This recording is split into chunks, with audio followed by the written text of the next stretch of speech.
जय हिंद दोस्तों, स्वागत है आप सभी का इस सीरीज में जिसमें हम न्यूज़पेपर का एनालिसिस करते हैं। द हिंदू, इंडियन एक्सप्रेस दोनों ही न्यूज़पेपर को साथ में देखते हैं जिससे कि आपको उधर बदर भटकना ना पड़े।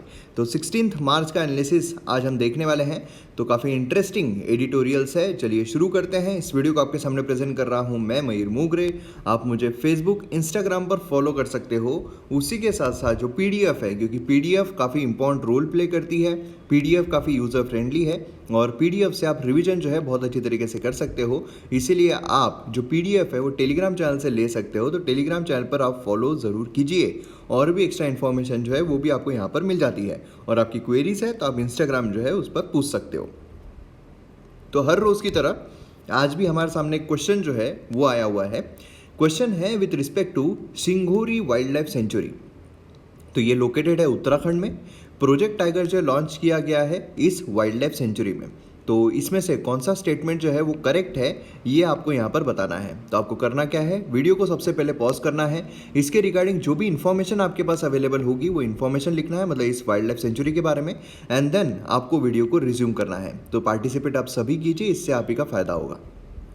आइए यहाँ पर इंडियन एक्सप्रेस जो उस पर नज़र डालते हैं। सबसे पहले यहाँ पर एक्सप्लेन्ड अगर हम देखते हैं तो इसमें हमें centre versus state in Delhi देखने को मिलता है। देखिए काफ़ी इंपॉर्टेंट है। अगर आप देखोगे तो सेंटर और अपना जो स्टेट है, दिल्ली यूनियन टेरिटरी है, और लेफ्टिनेंट गवर्नर जो है वहाँ के, उनके बीच में काफ़ी टसल जो है वो चलती रहती है। और वहाँ के LG मतलब कौन, तो सेंटर है ना। सेंटर और स्टेट के बीच में जो टसल है वो कंटिन्यूसली चलती रहती है। तो यहाँ पर एक नया बिल जो है वो लाया गया है। अब वो बिल क्या कहता है, सारी चीज़ें हम यहाँ पर समझने की कोशिश करेंगे। यहाँ पर हम SC template for state election commissioner अगर देखते हैं तो बेसिकली ये अगर आप देखोगे तो ओवरऑल इसमें सिर्फ इंडिपेंडेंस ऑफ SEC मतलब स्टेट इलेक्शन कमीशन जो है वो हमें यहाँ पर देखने को मिलता है। तो इतना इंपॉर्टेंट नहीं है, एक साथ हम यहाँ पर कवर जो है वो कर सकते हैं स्टेट इलेक्शन कमीशन, क्योंकि इलेक्शन कमीशन ऑफ इंडिया जो है उसके इंडिपेंडेंस के बारे में काफ़ी बार क्वेश्चन जो है वो पूछे गए हैं। अब यहाँ पर स्टेट इलेक्शन कमीशन जो है उसके बारे में क्वेश्चन जो है वो पूछा जा सकता है। यहाँ पर श्रीलंका जो है उन्होंने यहाँ पर बुर्का जो है वो बैन करने की कोशिश यहाँ पर कर रहे हैं वो, तो उसी के बारे में आर्टिकल बात कर रहा है, इसके बारे में डिस्कशन करेंगे। देन यहाँ पर अगर हम एडिटोरियल पेज और आइडियाज़ पेज देखते हैं तो देखिए ये जो आइडियाज़ पेज इसमें कॉर्ड इसके बारे में बात की जा रही है और स्ट्रेटेजिक अपडेट। अब देखिए ये हमारे लिए कितना इंपॉर्टेंट है, और इसमें ब्रिक्स एंड उसी के साथ साथ जो कॉर्ड है इन दोनों के बीच में यहाँ पर कंपैरिजन जो है वो किया गया है। कंपैरिजन इन द सेंस कि यहाँ पर इंडिया जो है उसको ब्रिक जो है उससे ज़्यादा फायदा हो रहा है, कॉर्ड से ज़्यादा फायदा हो रहा है। तो यहाँ पर इस आर्टिकल को हम देखेंगे with respect to the Hindu में भी हमें यहाँ पर जो है एक आर्टिकल उसी के बारे में देखने को मिल रहा है। तो इन दोनों को कंबाइंड करके यहाँ पर हम जानने की कोशिश करेंगे।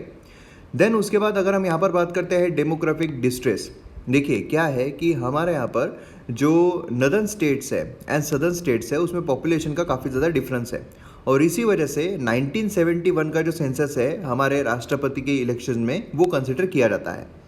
अब यहाँ पर डिफरेंस क्यों है, क्योंकि हमारे यहाँ पर इसी दौरान 1970s में फैमिली प्लानिंग जो है वो लाया गया, जिसके तहत ये बोला गया है कि बच्चे दो ही अच्छे, मतलब बच्चे जो है वो कम रखना ज़्यादा बेटर रहेगा। और इसी के चलते जो सदर्न स्टेट्स है इन्होंने इसको काफ़ी ज़्यादा सीरियसली ले लिया और बच्चे जो है वो काफ़ी कम कर दिया, मतलब दो ही बच्चे जो है वो मोस्टली वो रखने लगे। अब इसके वजह से क्या हुआ, जो नदर्न स्टेट्स हैं उन्होंने यहाँ पर कोई सुस्ती नहीं की, उन्होंने मतलब हाँ चलो चलो चलो चलो चलो चलो चलो चलो चलो चलो ऐसे करना शुरू कर दिया। तो क्या हुआ कि वहाँ पर नदर्न स्टेट जो है खासकर यूपी बिहार अगर हम देखते हैं तो काफ़ी ज़्यादा जो पॉपुलेशन है वो राइज हो गई। कंपेरेटिवली अगर हम सदर्न स्टेट्स देखते हैं तो वहाँ पर पॉपुलेशन जो है काफ़ी कम रही। अब ये कॉन्फ्लिक्ट जो है यहाँ पर क्रिएट हो गया, लेकिन ज़रूरी क्या है, ज़रूरी ये है कि हमारे यहाँ पर जो पॉपुलेशन है वो यहाँ पर कंट्रोल में रहनी चाहिए, है ना, ये यहाँ पर ज़रूरी है। तो इसके लिए बेसिकली अगर आप पूरा एडिटोरियल देखोगे तो तीन चीज़ें बताई गई है कि तीन चीज़ों की यहाँ पर ज़रूरत है। पहली चीज़ जो यहाँ पर बताई गई है वो है कि यहाँ पर हमें जो मैरिजेस है एंड चाइल्ड बर्थ है उनको यहाँ पर इंसेंटिवाइज करना चाहिए। Later marriages and child birth मतलब थोड़ा लेट यहाँ पर करो, जिससे क्या होगा कि अगर लेट करेंगे तो बट ऑब्वियसली कि बच्चे जो है वो कम ही होंगे। अगर समझ लीजिए कोई 19 या 20 या 21 साल में शादी कर लेते हैं तो मतलब क्या है, फिर सुस्ती नहीं है, चलो ना भैया हमारे पास बहुत है। अगर वही 30 साल में शादी होती है तो समझ लीजिए एक या मैक्सिमम दो बच्चे जो है वहाँ पर आ पाएंगे, है ना। तो ये चीज़ हमें यहाँ पर देखने को मिलती है। तो पहली चीज़ ये सुझाव दिया गया है। देन उसी के साथ साथ ये है कि जो कॉन्ट्रासेप्शन है वो यहाँ पर वुमेन के लिए इजीली भी एक्सेसिबल रहना चाहिए। ऐसा नहीं है कि मतलब मिल ही नहीं रही है फिर कैसे, है ना। तो ये भी यहाँ पर बताया गया है। एंड तीसरा यहाँ पर ये है कि जो महिलाएं हैं, वुमेन है, उनको वर्क फोर्स में इन्वॉल्व करना चाहिए। उससे क्या होगा कि वो जब वर्क फोर्स में आ जाएगी तो फिर उनके भी यहाँ पर एम्बिशंस होंगे कि नहीं अभी मुझे बच्चा जो है वो नहीं चाहिए क्योंकि मुझे काम करना है ना। तो ये 3 चीज़ें यहाँ पर बताई गई है। पहली चीज़ कौन सी है? फर्स्ट चीज़ हमें देखने को मिलती है कि जो later marriages and child birth है उनको इंसेंटिवाइज करना चाहिए। दूसरी चीज़ यहाँ पर बताई गई है कौन सी है कि यहाँ पर कॉन्ट्रासेप्शन जो है उसको यहाँ पर इजीली एक्सेसिबल करना चाहिए महिलाओं के लिए। और तीसरी चीज़ क्या बताई गई है? वुमेन को वर्क फोर्स जो है उसमें यहाँ पर इन्वॉल्व करना चाहिए। तो ये 3 चीज़ें आपको यहाँ पर ध्यान में रखनी है। बाकी कुछ भी जो है बाकी इतना इंपॉर्टेंट हमें देखने को नहीं मिलता है, ठीक है। देन उसके बाद हम यहाँ पर बात करते हैं फील्ड ऑफ क्राइसिस। तो ये जो है ये इतना इंपॉर्टेंट नहीं है क्योंकि वही क्राइसिस वाइसिस वही सब के बारे में बात हो रही है जो हमने ऑलरेडी कवर किया हुआ है। ऐसा कुछ भी नया इसमें जानने लायक नहीं है। देन यहाँ पर फ्यूल फॉर थॉट अगर हम देखते हैं तो ये वाला एडिटोरियल हम शॉर्ट में जानने की कोशिश करेंगे क्योंकि इसमें रिसोर्स मोबिलाइजेशन जो है उसके बारे में बात की जा रही है। देन यहाँ पर फ्यूल प्राइजेस जो है वो टैक्सेस, खासकर टैक्सेस जो है सेंटर एंड स्टेट, उसके बारे में यहाँ पर बात की जा रही है। तो हम यहाँ पर देखेंगे। देन हम बात करते हैं द हिंदू की। तो इसमें यहाँ पर आप देखोगे ये वाला तो एडिटोरियल हम देखने वाले हैं। ये अगर हम देखते हैं तो रेडिकल पॉलिटिक्स के बारे में बात हो रही है। ये वाला एडिटोरियल जो है ये मैं लूँगा, लेकिन आज हम यहाँ पर कवर नहीं करेंगे। ये मैं सेपरेटली पूरा एक आंसर के पर्सपेक्टिव से, कैसे हम आंसर सॉल्व कर सकते हैं उस पर्सपेक्टिव से इस एडिटोरियल को मैं कवर करूँगा, ठीक है। अब यहाँ पर हम बात करते हैं लिमिट ऑफ पॉक्सो। तो ये जो पॉक्सो है ये मतलब हमने ऑलरेडी काफ़ी बार देखा हुआ है, इसलिए कुछ नया इसमें से जानने लायक हमें देखने को नहीं मिलता है। देन उसके बाद अगर हम यहाँ पर बात करते हैं, ये तो पूरा पॉलिटिक्स जो है केरला पॉलिटिक्स उसके बारे में बात चल रही है। देन यहाँ पर अगर हम देखते हैं तो ये भी पोस्ट कोविड एरा, कुछ खास नई चीज़ें जो है इसमें से निकल कर नहीं आ रही है। तो इस तरीके से हमें ओवरऑल जो हमारे एडिटोरियल्स है वो देखने को मिल रहे हैं। तो एक एक करके एडिटोरियल्स को समझने की कोशिश करते हैं, चलिए देखते हैं। लेकिन उससे पहले MM Academy ऐप को अगर आपने डाउनलोड नहीं किया है तो जल्द से जल्द कीजिए। यहाँ पर मेरे द्वारा बहुत सारे कोर्सेस लाए जा रहे हैं, जैसे कि इंडियन पॉलिटी का कोर्स कम्प्लीटली अवेलेबल है, India year book completely available है, एंशिएंट हिस्ट्री कम्प्लीटली अवेलेबल है, ज्योग्राफी कम्प्लीटली अवेलेबल है, एथिक्स कम्प्लीटली अवेलेबल है, मॉडर्न हिस्ट्री कम्प्लीटली अवेलेबल है। उसी के साथ बहुत सारे कोर्सेस आ रहे हैं, जैसे कि डिजास्टर मैनेजमेंट का कोर्स जो है वो चल रहा है, इकोनॉमी का कोर्स जो है वो भी यहाँ पर चल रहा है, और काफ़ी कॉम्प्रहेंसिव और काफ़ी डिटेल और काफ़ी इनोवेटिव कोर्स आपको देखने को मिल रहे हैं। तो मतलब आपको मज़ा आ जाएगा, ठीक है। तो और कम से कम प्राइजेस में है, लोवेस्ट प्राइजेस में है। मतलब इतने कम प्राइजेस में बाकी जगहों पर जितना आपको समझ लीजिए 1 महीने का पे करना पड़ता है, यहाँ पर उससे भी कम में आपको 1 साल का मिल रहा है। तो साल भर मस्त आराम से बैठकर आप देख सकते हो और आपको ऐसा लग रहा होगा कि हर चीज़ जो सस्ती होती है, ज़रूरी नहीं है कि क्वालिटी ख़राब हो। सस्ती चीज़ें जो है वो भी बहुत ज़बरदस्त क्वालिटी जो है वो प्रोवाइड करती है। तो इसलिए टेस्ट के बेसिस पर भी आप यहाँ पर डेमो लेक्चर जो है वो भी देख सकते हो। तो मतलब जो भी आप सेक्शन में जाओगे वहाँ पर पहले 2 लेक्चर्स है वो आप डेमो लेक्चर के तौर पर देख सकते हो, एंजॉय कर सकते हो। पहले इस्तेमाल करो फिर विश्वास करो। सबसे पहले तो डाउनलोड करो MM Academy ऐप। आपको जो लिंक है वो डिस्क्रिप्शन कमेंट सेक्शन में मिल जाएगी। साइन अप करना है आपको, देन डेमो लेक्चर आप देख सकते हो, प्रोफाइल पर जाना है, प्लान परचेस कर सकते हो, कोर्सेज को एंजॉय कर सकते हो। और अगर आपको कोई भी समस्याएँ प्रॉब्लम आती है तो उसके लिए आप 9881190049 इस पर आप कॉल करके जो भी आपके डाउट्स है वो पूछ सकते हो। एंड देन आपको यहाँ पर बहुत सारी चीज़ें हैं वो भी यहाँ पर मिल जाती है, ठीक है।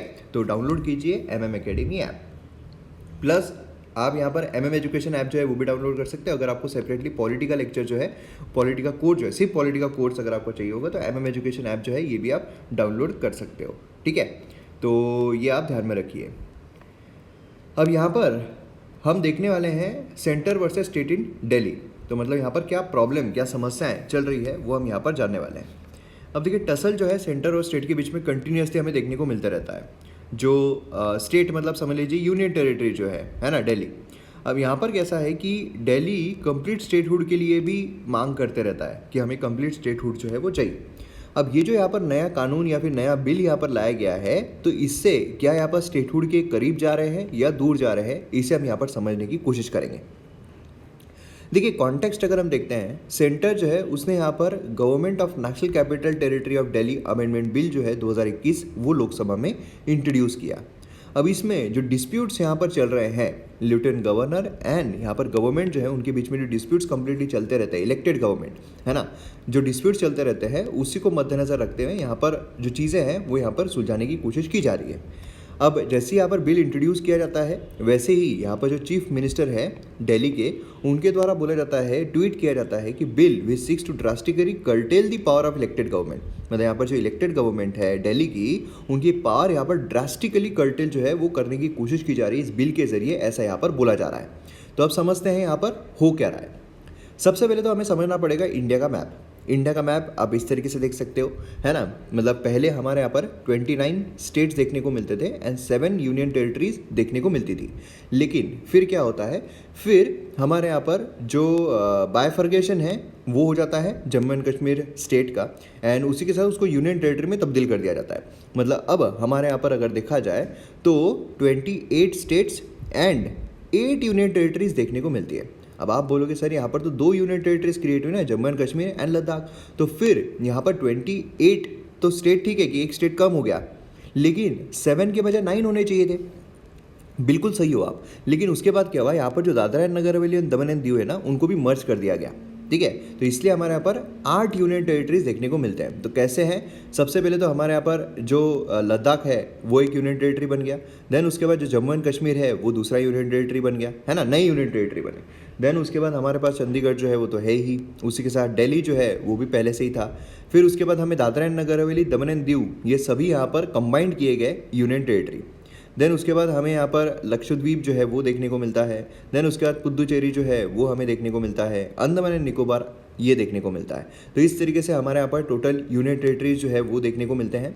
प्लस यहाँ पर अगर हम बात करते हैं तो ये 8 यूनियन टेरिटरीज जो है वो देखने को मिलते हैं, और इनको यहाँ पर एडमिनिस्टर करने के लिए, क्योंकि ये यूनियन टेरिटरीज है।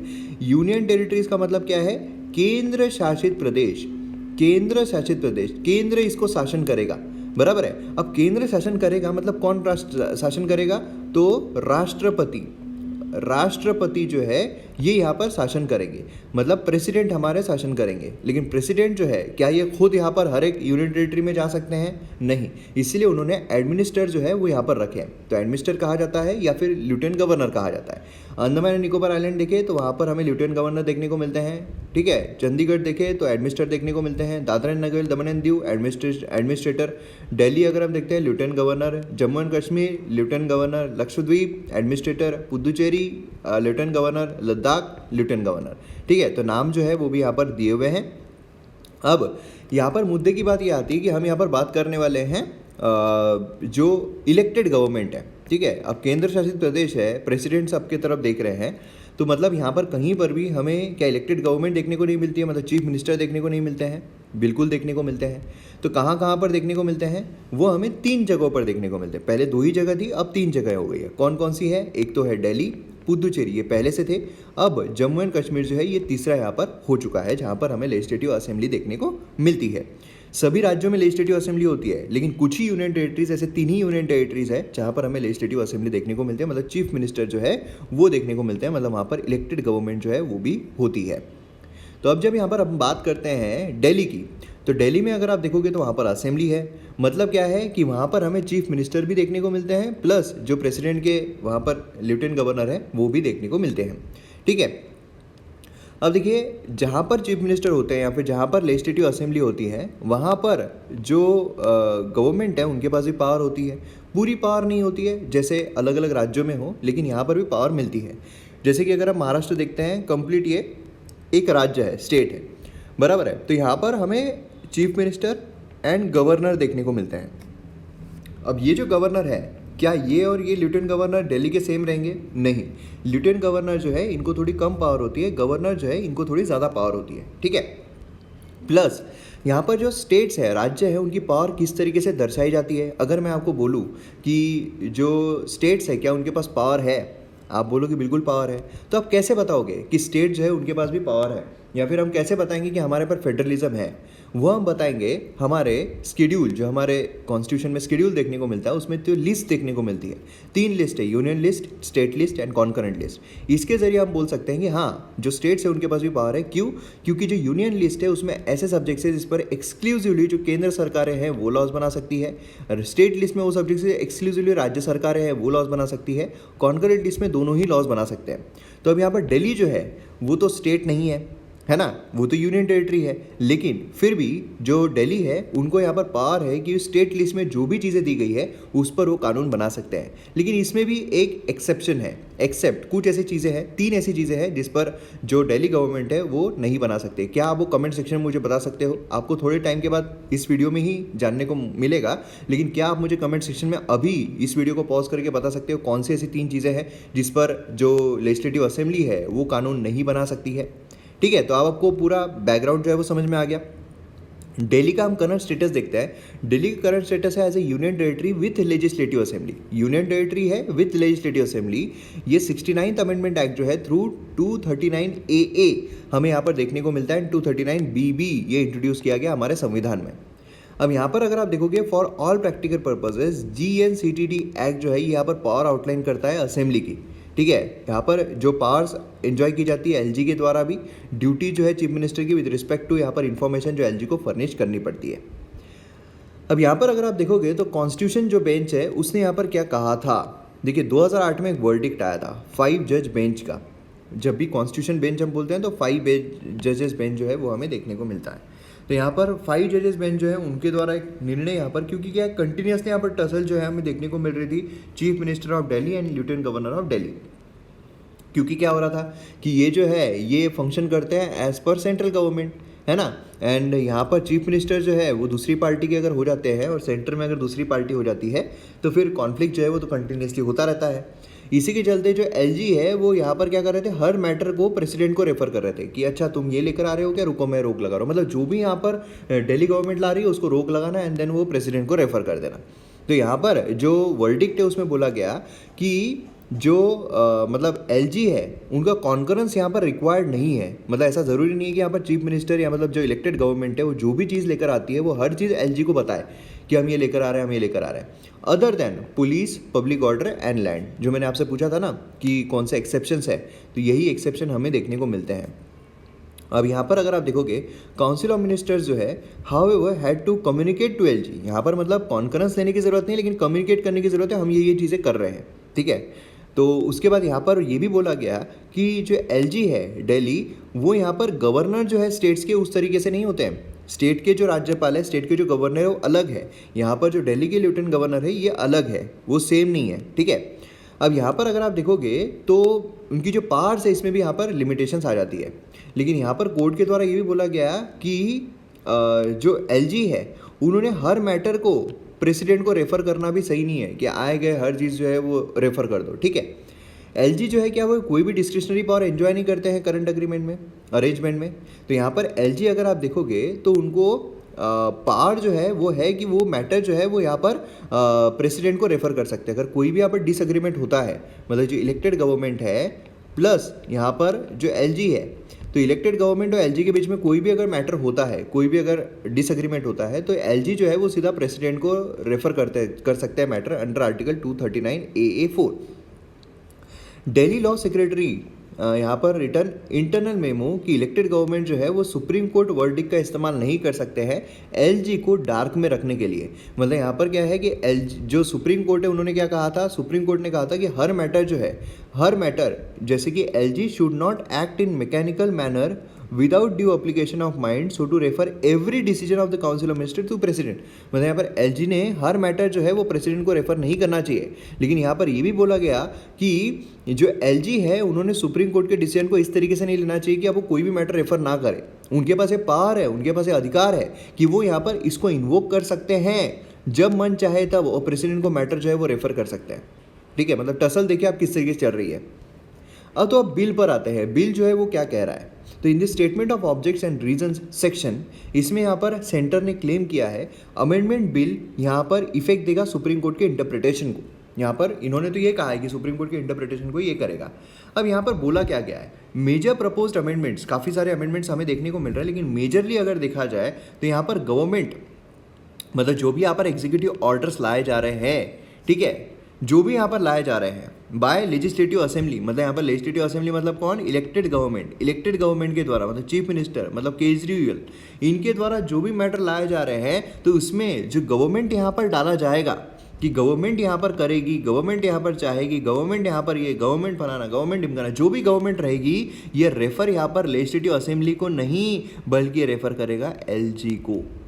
समझ में आ रहा है? उसका मतलब जो है, उसका मतलब लेजिस्लेटिव असेंबली नहीं रहेगा, उसका मतलब रहेगा एलजी। मतलब यहाँ पर सोचिए आप, जब हम स्टेटहुड की तरफ जाते हैं, स्टेटहुड की तरफ जाते हैं मतलब क्या है कि हम यहाँ पर हमारे लेजिस्लेटिव असेंबली को ज़्यादा सशक्त कर रहे हैं। लेकिन जब लेजिस्लेटिव असेंबली सशक्त नहीं हो रही है और जो एडमिनिस्ट्रेटर है वो ज़्यादा सशक्त हो रहा है, इसका मतलब ये है कि हम यहाँ पर उल्टी तरफ जा रहे हैं, स्टेटहुड के अगेंस्ट में जा रहे हैं। ठीक है, बिल जो है ये ऐड करता है एलजी का ओपिनियन जो है वो यहाँ पर opted, shall be opted, shall be opted my friends. Shall be opted मतलब क्या है? लेना ही पड़ेगा। जब गवर्नमेंट कोई भी एग्जीक्यूटिव एक्शन जो है वो लेगी based on decision taken by the cabinet और इंडिविजुअल मिनिस्टर, लेना ही लेना पड़ेगा। ठीक है, तो ये हमें यहाँ पर देखने को मिल रहा है। अब इम्प्लीकेशन अगर हम देखते हैं तो देखिए यहाँ पर जो मैंडेटरी किया गया है, इलेक्टेड गवर्नमेंट को सारी फाइलें जो है वो एलजी के थ्रू ही ले जानी पड़ेगी। इसका ये मतलब है कि यहाँ पर जो कोर्ट के द्वारा बोला गया था कॉन्करेंस जो है ज़रूरी नहीं है, उसके अगेंस्ट में जा रहा है। इससे तो स्टार्टिंग में ही ट्वीट करके केजरीवाल ने बोला ना कि ये जो है ये सुप्रीम कोर्ट की इंटरप्रिटेशन के अगेंस्ट में जा रहा है करके, है ना। और उसी के साथ साथ जो यहाँ पर ड्रीम था फुल स्टेटहुड का, वो भी यहाँ पर उसके भी अगेंस्ट में हमें यहाँ पर जाता हुआ देखने को मिल रहा है। सेक्शन 24 अगर हम देखते हैं, as it stands lays down 3 categories of bill, जहाँ पर लेफ्टिनेंट गवर्नर जो है shall not assent to but shall reserve for the consideration of president.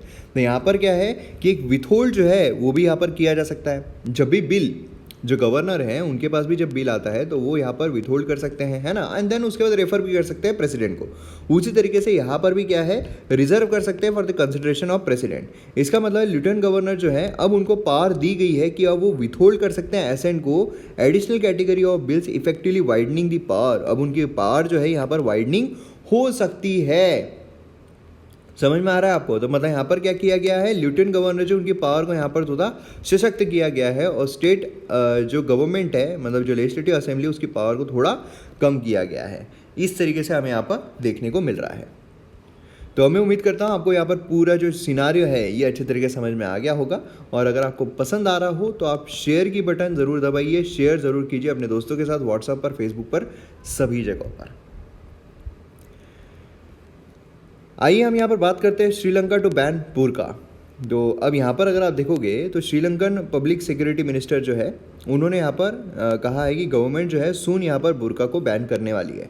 अब यहाँ पर देखिए बहुत सारे लोग कन्फ्यूजन होता है कि बुर्का, नकाब, हिजाब ये क्या है। तो इस तरीके से आप यहाँ पर डिफरेंस जो है वो देख सकते हो। मतलब यहाँ पर पूरा अगर ढका हुआ है उसको हम बुर्का कहते हैं।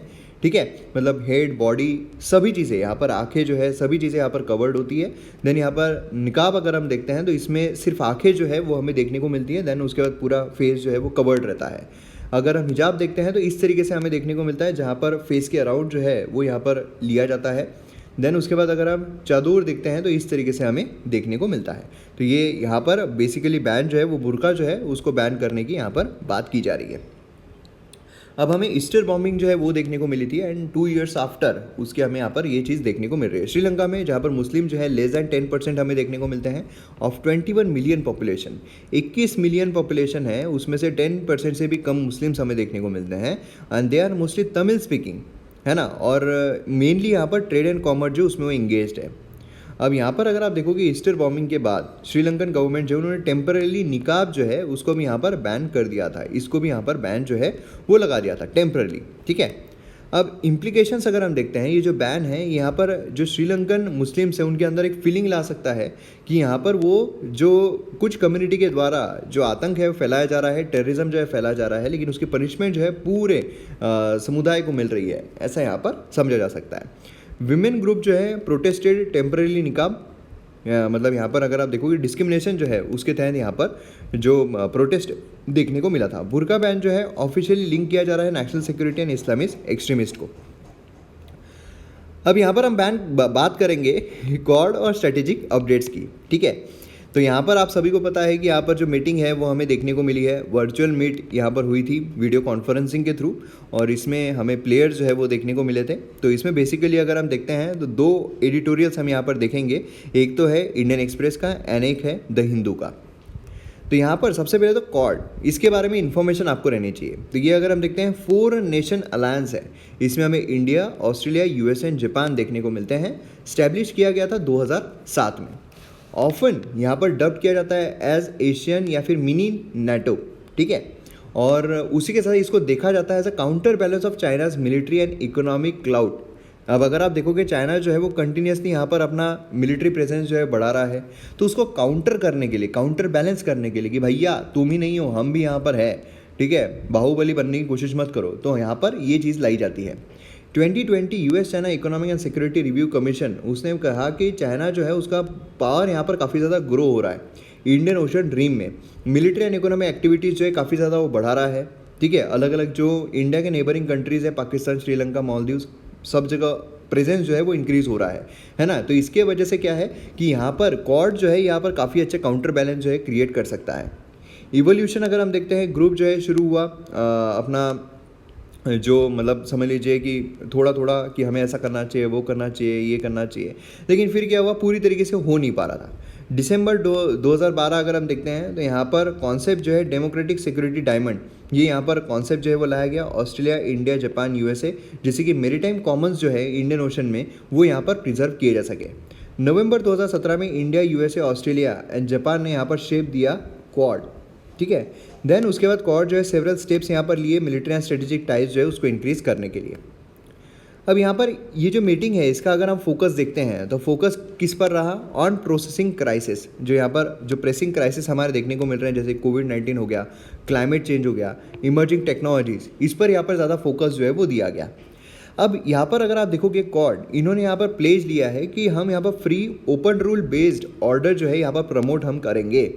मतलब बेसिकली कैसा है कि हम यहाँ पर जो फ्री तरीके का एक ऑर्डर है वो यहाँ पर हम निकालेंगे, जहाँ हम सिक्योरिटी एंड प्रॉस्पेरिटी जो है उसको भी यहाँ पर एडवांसमेंट उसमें लेकर आएंगे, ठीक है। और अगर कोई भी थ्रेट होता है तो उसको भी यहाँ पर हम काउंटर करने की कोशिश करेंगे। यहाँ पर आप देख सकते हो कि वैक्सीन पार्टनरशिप जो है उस पर भी यहाँ पर बात की गई। मतलब यहाँ पर इक्विटेबल एक्सेस जो है वैक्सीन का, वो यहाँ पर जो बात है वो यहाँ पर की गई। उसी के साथ यहाँ पर फाइनेंशियल रिसोर्सेज जो है उसको किस तरीके से पूल किया जाए, है ना, किस तरीके से हम हमारी मैन्युफैक्चरिंग कैपेबिलिटीज़ को स्ट्रेंथन कर सकते हैं, उस पर यहाँ पर बात की गई। जापान, यूएसए, ऑस्ट्रेलिया ये यहाँ पर वैक्सीन इनिशिएटिव को फाइनेंस करेंगे, दैट इंडिया हैज़ वेलकम्ड, काफ़ी ज़्यादा वेलकम जो इंडिया की तरफ से किया गया। देन उसके बाद यहाँ पर वैक्सीन मैत्री इनिशिएटिव जो है, इंडिया का वैक्सीन डिप्लोमेसी जो है उसको काफ़ी ज़्यादा अप्रिशिएट भी यहाँ पर किया गया। मतलब इंटरनेशनल ग्राउंड्स पर अगर देखा जाए तो इंडिया का एक वर्चस्व जो है वो देखने को मिला। उसी के साथ साथ यहाँ पर अगर आप देखोगे तो डिस्कशन जो है ऑन चाइना वो भी हमें यहाँ पर देखने को मिला। पूरी तरीके से मतलब चाइना जो है वो नाम नहीं, लेकिन समझ में आ रहा था चाइना के बारे में बात हो रही है। लाइन ऑफ एक्चुअल कंट्रोल जो है डिस्कस किया गया इन लीडर्स के बारे में। Several example of Chinese aggression ये भी यहाँ पर देखा गया। बाकी issues Hong Kong, Xinjiang, Taiwan straight, है ना, ये सारी चीज़ें जो है वो भी यहाँ पर देखी गई। देन उसका साइबर अटैक जो है उसके बारे में भी यहाँ पर देखा गया, क्योंकि आप सभी को पता है कि जो साइबर अटैक जो इंसिडेंट है इंडिया में वो हमें देखने को मिला और चाइना जो है उसके पीछे समझा जा रहा है, तो उसके बारे में भी यहाँ पर बातें जो है वो की गई। अब यहाँ पर क्वाड के बारे में इंडिया का स्टैंड अगर हम देखते हैं तो किस तरीके से हमें देखने को मिला, quad is United bye it's democratic values, है ना। तो इसीलिए यहाँ पर अगर देखा गया इंडिया की फिलोसॉफी जो है वसुधैव कुटुंबकम, है ना, तो वन फैमिली इसको यहाँ पर कहा गया।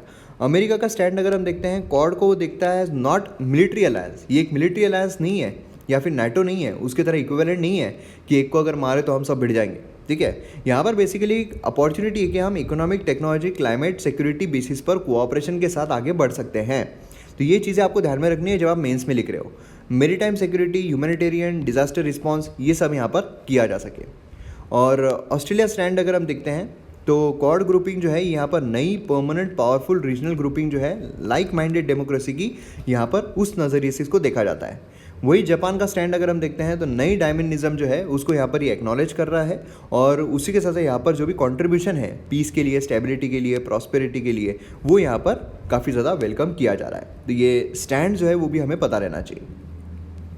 अब देखिए यहाँ पर अगर हम देखते हैं तो हमें ब्रिक्स जो है ये भी देखने को मिलता है, है ना। ब्रिक्स अगर हम देखते हैं तो उसमें इंडिया एंड चाइना दोनों हमें देखने को मिलते हैं। चाइना अगर आप देखोगे तो सुपर पावर बनता जा रहा है, सुपर पावर बनने के साथ साथ वो अपना वर्चस्व जो है वो भी बढ़ा रहा है। मेरीटाइम सिक्योरिटी कंसर्न जो है इंडिया को वो बहुत ज़्यादा हो रहे हैं। तो इस संदर्भ में यहाँ पर क्वाड जो है काफ़ी ज़्यादा हेल्पफुल रोल प्ले कर सकता है इंडियन पर्सपेक्टिव से। कैसे? पहली चीज़ तो ये है कि चाइना का ग्रोइंग मिलिट्री पावर है ना, यहाँ पर ज़्यादा असर्टिव हो रहा है बाउंड्रीज़ को लेकर। तो इसमें यहाँ पर जो पीस है ना, जो भी यहाँ पर प्रॉब्लम्स हो रहे हैं, यूएसए से सपोर्ट यहाँ पर काफ़ी इंपॉर्टेंट हो जाता है और उसके जो एशियन अलाइज है उससे यहाँ पर काफ़ी वैल्यूएबल रहता है, क्योंकि दबदबा जो है वो बन जाता है चाइना के ऊपर। ऐसा नहीं है कि भाई हमारे दोस्त है, ठीक है, ऐसा यहाँ पर चाइना को पता रहना चाहिए। सेकेंड चीज़ जो है कश्मीर क्वेश्चन, चाइना ने यहाँ पर इशू जो है यूएनएससी तक लेकर गया है ना। मतलब समझ लीजिए ब्रिक्स है, ब्रिक्स में चाइना इंडिया दोनों है, लेकिन यहाँ पर चाइना ने ये कश्मीर इशू जो है यूएनएससी तक लेकर गया। यूएसए जो उसने इंडिया को हेल्प किया कि चाइना के मुंह को यहाँ पर ब्लॉक करे। तीसरी चीज़ अगर हम देखते हैं क्रॉस बॉर्डर टेररिज्म, यूएसए जो है वो पाकिस्तान पर चाइना पर कंटिन्यूसली प्रेशर डालते रहता है कि टेररिज्म जो है वो नहीं होना चाहिए, नहीं होना चाहिए, नहीं तो सैंक्शन जो है वो लगाए जा सकते हैं। देन फोर्थ अगर हम देखते हैं तो यूएस ने फैसिलिटेट किया है इंडिया के integration with the global nuclear order, है ना। और वही अगर हम चाइना देखते हैं तो उसने मेंबरशिप जो है न्यूक्लियर सप्लाई ग्रुप, वहाँ पर कंटिन्यूसली बैन जो है वो लाने की कोशिश की है। तो मतलब बेसिकली अगर देखा जाए तो क्वाड में जो भी प्लेयर्स है वो इंडिया के लिए काफ़ी ज़्यादा हेल्पफुल रह सकते हैं, काउंटर बैलेंस कर सकते हैं, जो हम ब्रिक्स में नहीं देख पाते। फिफ्थ अगर हम देखते हैं यूएस ने यहाँ पर इंडिया के परमानेंट मेंबरशिप जो है यूएनएससी में उसको भी बैक किया है और चाइना ने वो नहीं किया है। सिक्स्थ अगर हम देखते हैं दिल्ली जो है अब वो ट्रेड जो है चाइना के साथ एज मैन्युफैक्चरिंग कैपेबिलिटीज़, इस तरीके से यहाँ पर मतलब एक काउंटर जो है वो देखने को मिल रहा है कि यार हमारी कैपेबिलिटीज़ जो है वो नहीं पनप पा रही है। वही अगर हम देखते हैं यहाँ पर यूएसए एंड क्वाड पार्टनर जो उनके साथ हम यहाँ पर काफ़ी अच्छा खासा ट्रेड जो है वो कर सकते हैं। सेवेंथ अगर हम देखते हैं तो हमें देखने को मिलता है India oppose China's belt and road initiative, है ना। यहाँ पर चाइना जो है वो यहाँ पर इंडिया जो है वो अपोज करता है बेल्ट एंड रोड इनिशिएटिव को। और यहाँ पर अगर आप देखोगे तो इंडिया जो है वो यहाँ पर क्वाड पार्टनर के साथ काम करके अल्टरनेटिव जो है इसका वो भी यहाँ पर ढूंढ पाएगा, उस पर काम कर पाएगा। तो ये काफ़ी इंपॉर्टेंट है। देन उसके बाद अगर हम लास्ट देखते हैं तो हमें देखने को मिलता है फाइनली दिल्ली जो है वो चाइना के राइजिंग मिलिट्री प्रोफाइल को एक थ्रेट की तरह देखता है, प्रॉब्लम है ना। तो यहाँ पर अगर हम यूएसए के साथ मिलकर काम करते हैं, प्लस यहाँ पर जो भी इम्बैलेंस चल रहा है, तो हम यहाँ पर क्वाड कंट्रीज़ के साथ मिलकर काम करते हैं, तो काफ़ी बेनिफिशियल इंडिया के लिए हो सकता है। तो ये सारे पॉइंट जो है वो आप लिख सकते हो क्वाड के बेनिफिट्स में, ठीक है। तो इसका मतलब क्या ये है कि इंडिया ने ब्रिक्स को छोड़ देना चाहिए, इंडिया ब्रिक्स जो है वो कोई रिलेवेंस नहीं है, ये गलत है। अभी उसमें भी मतलब क्या है कि जब दोस्त बना के काम हो सकता है, दुश्मनी क्यों करें, ऐसा यहाँ पर चलना चाहिए। तो मैं उम्मीद करता हूँ यहाँ पर आपको इसके बारे में भी काफ़ी अच्छी इन्फॉर्मेशन मिल गई होगी और काफ़ी सारी चीज़ें आपको यहाँ पर जानने को मिली होगी। तो शेयर आप ज़रूर कीजिए।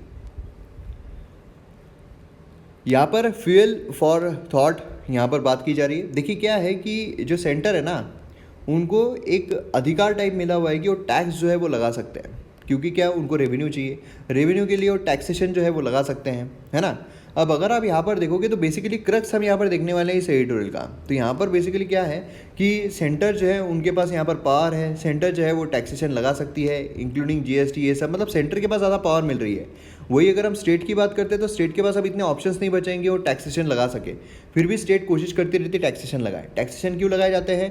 जिससे कि रिसोर्सेज को मोबिलाइज किया जा सके, क्योंकि कोई भी रिसोर्सेज अगर हमें चाहिए तो उसके लिए कैपिटल का रहना ज़रूरी है, पैसों का रहना ज़रूरी है, पैसों का रहना ज़रूरी है, तो उसके लिए टैक्सेशन लगाना चाहिए, है ना। तो यहाँ पर स्टेट्स अगर हम देखते हैं तो उनके पास इतनी पावर नहीं है जितनी सेंटर के पास है टैक्सेशन लगाने की। तो इसमें सबसे इंपॉर्टेंट चीज़ आती है रिसोर्सेज मोबिलाइजेशन, ठीक है। ये एक ब्रॉड टर्म है जिसमें हमें रेजिंग डायरेक्टिंग रिसोर्सेज फिजिकल या ह्यूमन इकोनॉमिक जो यहाँ पर सोशल इकोनॉमिक ऑब्जेक्टिव्स के साथ देखने को मिलता है। देखिए डिटेल में अगर जानना है तो डिटेल में जो इकोनॉमी के लेक्चर्स है एमएम एकेडमी ऐप पर, उसमें सारी चीज़ें कवर की हुई, डिटेल में कवर की है। यहाँ पर मैं आपको शॉर्ट में बता रहा हूँ, ठीक है। तो यहाँ पर सोशो इकोनॉमिक ऑब्जेक्टिव जो है वो यहाँ पर हमें देखने को मिलता है।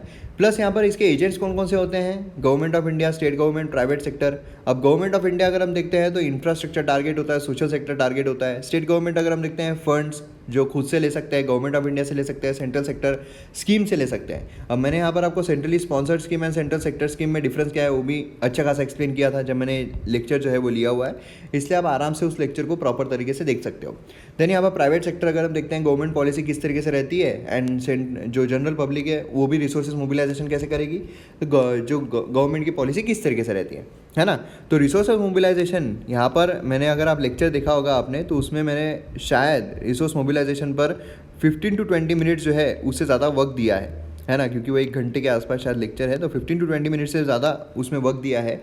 फिर उसके बाद हमने इन्वेस्टमेंट मॉडल जो है वो उसमें देखे हैं, अलग अलग इन्वेस्टमेंट मॉडल्स, है ना। तो ये सारी चीज़ें जो है वो आप वहाँ से, इकोनॉमी का लेक्चर एक्चुअल में काफ़ी ज़बरदस्त तरीके से आपको देखने को मिलेगा MM Academy ऐप पर। तो एन्जॉय ज़रूर कीजिए उस कोर्स को, ठीक है। काफ़ी कॉम्प्रिहेंसिव प्रीलिम्स पर मेंस दोनों पर्सपेक्टिव से वहाँ पर बनाया जा रहा है। अब यहाँ पर रिसोर्स मोबिलाइजेशन जो इतना इंपॉर्टेंट क्यों है, तो मेंस पर्सपेक्टिव से अगर आप देखोगे तो ऑर्गेनाइजेशन स्टेबिलिटी जो सस्टेनेबिलिटी उसको मेंटेन करने के लिए काम आता है ना। देन उसके बाद यहाँ पर ऑर्गेनाइजेशन जो उसकी कंटिन्यूएशन को गारंटी यहाँ पर करता है। इंप्रूवमेंट जो है अवेलेबल सर्विसेज प्रोडक्ट्स उसमें प्रोवाइड करता है। जो ऑर्गेनाइजेशन के प्रोडक्ट्स है सर्विसेज है उसका एक्सपांशन यहाँ पर सपोर्ट करता है। तो ये सारे उसके हमें देखने को मिलते हैं। तो अगर आपको रिसोर्स मोबिलाइजेशन के बारे में पूछा गया तो आप ये सारे पॉइंट्स लिख सकते हो। तो यहाँ पर हमारा वीडियो जो है वो ख़त्म होता है। अगर आपको वीडियो पसंद आया हो तो शेयर आप ज़रूर कीजिए, और MM Academy डाउनलोड नहीं किया तो ज़रूर कीजिए। यहाँ पर जो कोर्सेस है आपको ज़्यादा हेल्प करेंगे। तो मिलते हैं हम अगले वीडियो में। जय हिंद।